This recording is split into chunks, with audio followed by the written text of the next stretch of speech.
Bien-aimés dans le Seigneur, soyez bénis au nom du Seigneur Jésus-Christ, par qui nous avons la vie éternelle, le seul médiateur entre Dieu et les hommes.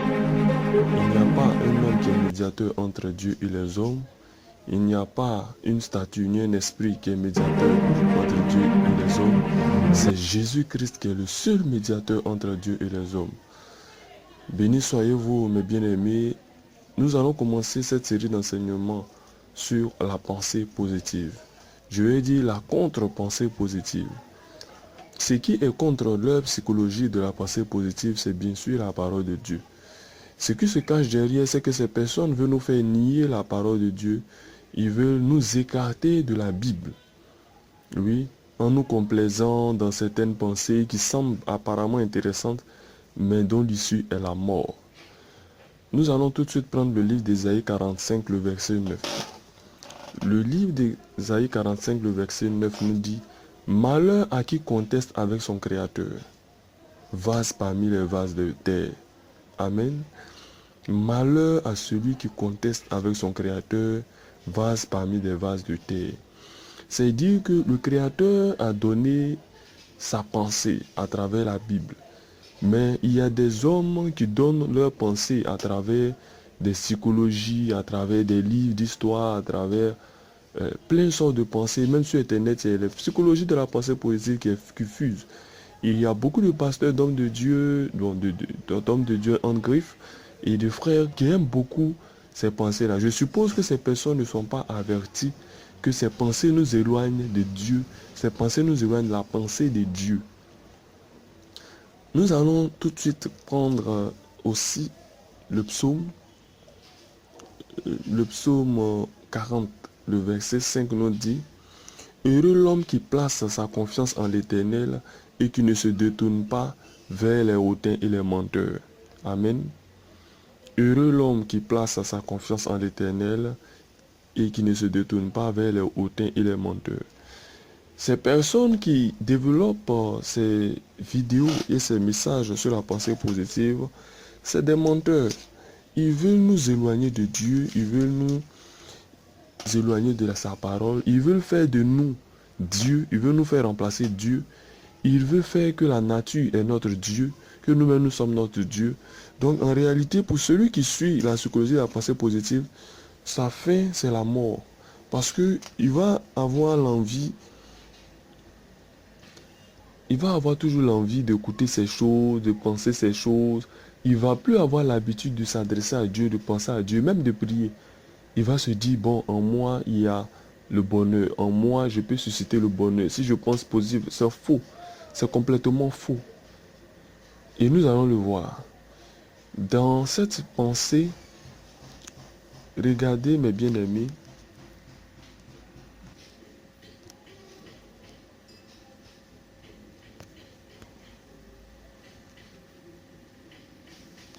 dans cette pensée, regardez mes bien-aimés, il y a une grande supercherie. Nous allons prendre le merveilleux livre de Jérémie, le livre de Jérémie, le chapitre 17, verset 5. Et nous lisons le verset 5 et suivant. Voici ce que déclare l'Éternel. Je vais commencer par lire Ésaïe 45, le verset 9 qui dit malheur à celui qui conteste avec Dieu. Nous avons aussi lu le psaume 45, le verset 5 qui conforte cette thèse. Nous lisons aussi aujourd'hui Jérémie 17, le verset 5 qui nous dit quoi? Voici ce que déclare l'Éternel. Maudit soit l'homme qui compte sur les hommes et qui fait des moyens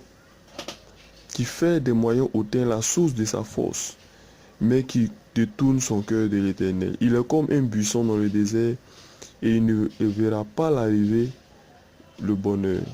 Il aura pour demeure une aride désert, une terre salée où n'habite personne. Bédis au contraire soit l'homme qui se confie en l'Éternel et place sa confiance en l'Éternel. Vous voyez, la Bible ici maudit celui qui met sa confiance dans l'homme. L'homme, il y a quoi dans l'homme? Dans l'homme, il y a tout ce qui est mauvais. La Bible l'a montré. Il y a impudicité, il y a mensonge, il y a véritablement tout ce qui est méprisable dans l'homme. Voilà pourquoi nous devons mettre notre confiance en l'Éternel. Nous tous, nous avons fait les frais de trahison, soit lorsque nous étions jeunes ou maintenant. Trahison dans les entreprises, trahison dans nos projets.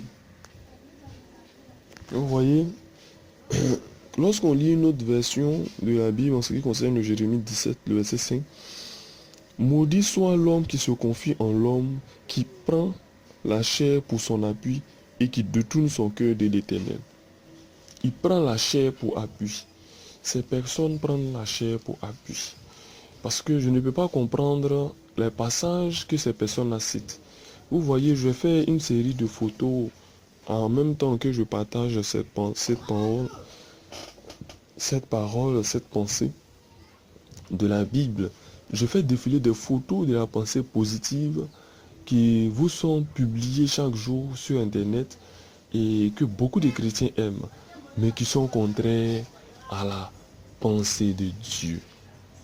On va prendre, pour ces vidéos, pour ces photos que j'ai sélectionnées et qui défilent actuellement sur votre écran, on va lire plusieurs, je prends aujourd'hui, on va prendre juste 5 photos qui défilent sur votre écran et on va le commenter avec la Bible, pas avec notre pensée, pas avec notre orgueil, pas avec le mensonge, mais avec la Bible. Amen. Prenons la première photo. La première photo nous dit quoi? S'autoriser à croire en soi, c'est se permettre d'avancer. On ne peut exister bien sans se donner les moyens de l'être. Alexandra Julien. Cette première pensée positive est totalement démoniaque. D'abord, on ne peut mettre sa confiance ni en l'homme, c'est-à-dire même en nous-mêmes. David pouvait dire, je place ma confiance dans l'Éternel, comme on pouvait le voir dans les 4 versets que nous avons lus. Je reprends, nous avons lu Ésaïe 45, le verset 9, nous avons lu Ésaïe 40, le verset 5, il y a aussi Psaume 33, le verset 21, et Jérémie 17, le verset 5 et suivant. Nous pouvons voir à travers ces versets que c'est en l'Éternel que nous devons mettre notre confiance. C'est en l'Éternel que nous devons mettre nos projets, notre appui. Car c'est l'Éternel qui réalise toutes choses à travers la Bible. Et non nos propres pensées, nos propres forces. Oui, mes bien-aimés, ce n'est pas en nous-mêmes que nous pouvons réaliser ces choses. Mais c'est l'Éternel qui peut nous faire réaliser ces choses. Salomon a eu à le dire. Qu'est-ce qu'il arrivera lorsque je ne serai plus roi? Qu'est-ce qu'il arrivera? Celui qui viendra, pourra-t-il aimer l'Éternel, aimer le Seigneur afin que son règne puisse demeurer longtemps? Voilà, ce n'est pas dans la sagesse. Salomon a compris que même la sagesse qu'il avait, ce n'est pas ça qui faisait sa force. Mais celui qui faisait sa force, c'était l'Éternel. Ce n'est pas la sagesse. Maintenant, quand il mettait sa foi en l'Éternel, l'Éternel le sauvait. Lorsqu'on pouvait regarder les Daniel et ses compagnons, Shadrach, Meshach, Abednego, c'est en l'Éternel ils ont mis leur force qui les a délivrés de la fournaise. Ce n'est pas la pensée positive.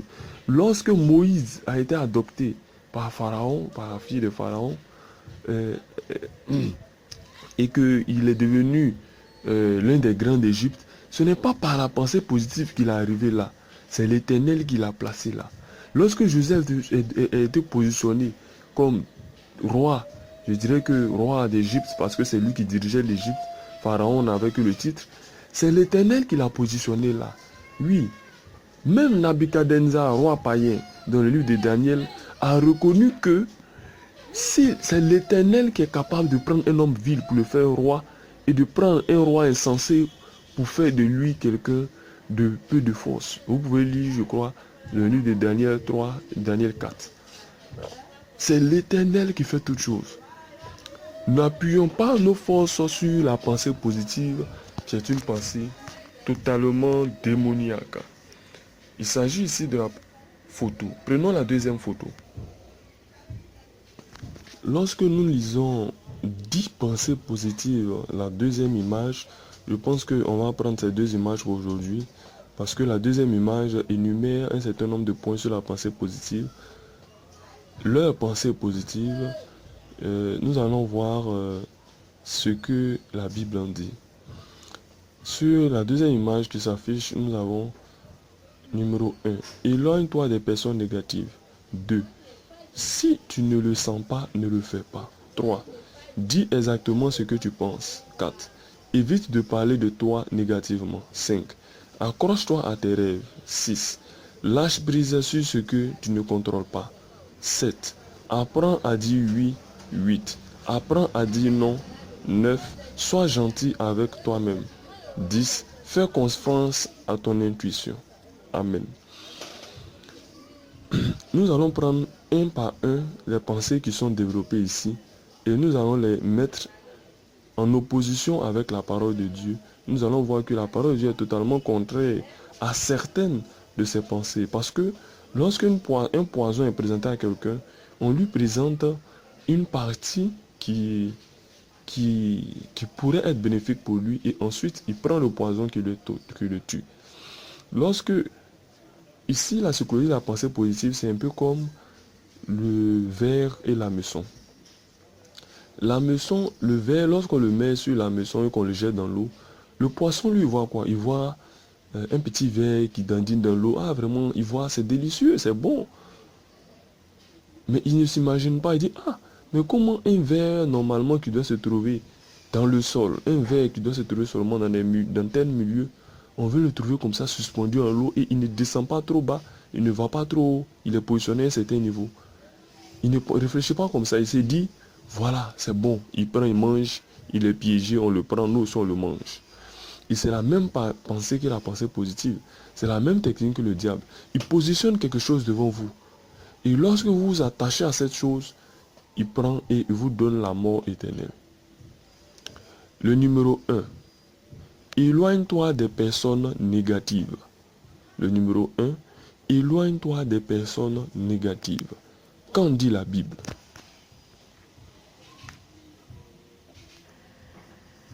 Lorsque nous lisons dans la Bible,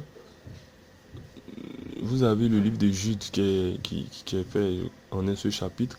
Vous pouvez voir que le Seigneur nous demande de nous éloigner des personnes méchantes.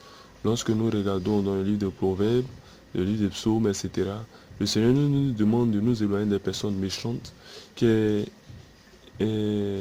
Lorsque nous aussi, nous regardons dans le livre de Proverbes 19, le verset 29, la Bible dit que quoi, les châtiments sont prévus pour les personnes, quoi, les moqueurs, et les coups pour les insensés. Lorsque nous faisons Jérémie 15, le verset 17, la Bible dit quoi? Jérémie dit, je ne me suis point assis dans l'assemblée des moqueurs afin d'y séjourner, mais à cause de ta puissance, je me suis assis solitaire, car tu me remplissais de fureur. Vous voyez, Jérémie montre ici que ce n'est pas lui par sa propre force même qui ne se met pas parmi les moqueurs, non. Mais c'est par la puissance de l'Éternel. Parce que l'homme ne peut rien faire de bon. Nous avons lu et nous le savons. Donc, la première pensée positive qui est présentée ici n'est autre qu'une pensée de la parole de Dieu. C'est ici la meçon, le verre qui attire. Nous ne sommes pas étonnés. La Bible même nous montre que lorsque tu annonces l'évangile à quelqu'un, que cette personne refuse, et que cette personne se complaît dans la moquerie, parce que certains disent même que Jésus viendra quand? Quand tu leur dis, bon, je viendrai en tel, mais tu es devenu Jésus ou bien? Ils disent, viens, il ne vient jamais. Parce que les gens ont l'habitude de se moquer de la venue de Jésus, par exemple. Mais ils disent quoi? Je viendrai comme un voleur. Leur fin sera selon leurs œuvres. Donc, cette première pensée, éloigne-toi des personnes négatives, est une pensée qui est tirée de la Bible. Lorsqu'on parle de personnes négatives, il ne s'agit pas de s'éloigner de toute personne. Parce que toute personne qui n'a pas l'évangile de salut dans son cœur n'est pas une personne de qui on doit s'éloigner. Ici, quand on dit s'éloigner, c'est que tu ne demeures pas dans le plaisir qu'ils font le mal. Non. Mais tu viens vers eux pour leur annoncer le bien, pour leur annoncer l'évangile qui donne le salut. Mais lorsque ces personnes ne veulent pas annoncer, accepter l'évangile, tu essaies d'insister par la grâce du Seigneur. Lorsqu'ils ne veulent pas, tu continues ton chemin. Mais tu ne peux pas demeurer avec eux, bon, buvez une bière, hein, et puis à travers cette bière, on va parler de l'évangile et tout ça. Bon, tu vas te complaire dans le mal. La deuxième pensée qui est ici donnée, donc la première pensée, il n'y a pas d'inconvénient. La deuxième pensée, si tu ne le sens pas, ne le fais pas. C'est-à-dire que si tu veux faire quelque chose que toi-même, en toi-même, tu ne t'y vois pas les moyens de le faire, ne le fais pas. Cette pensée est totalement diabolique. Pourquoi? Parce que je vous rappelle que tout ce que je vais dire aujourd'hui, je vous renvoie à mettre votre confiance en Dieu, en Jésus-Christ, et non pas en faire confiance en vous-même ni à un autre homme. Non. Tu peux vouloir avoir un projet, mais si l'Éternel, tu ne le sens pas. Ah, vraiment, ce projet, je le fais. Mais si l'Éternel te met à cœur de le faire, mon frère, fais-le. L'Éternel pouvait dire à Abraham de creuser un puits dans tel endroit. Attends, on va lire, je vais chercher ce verset-là.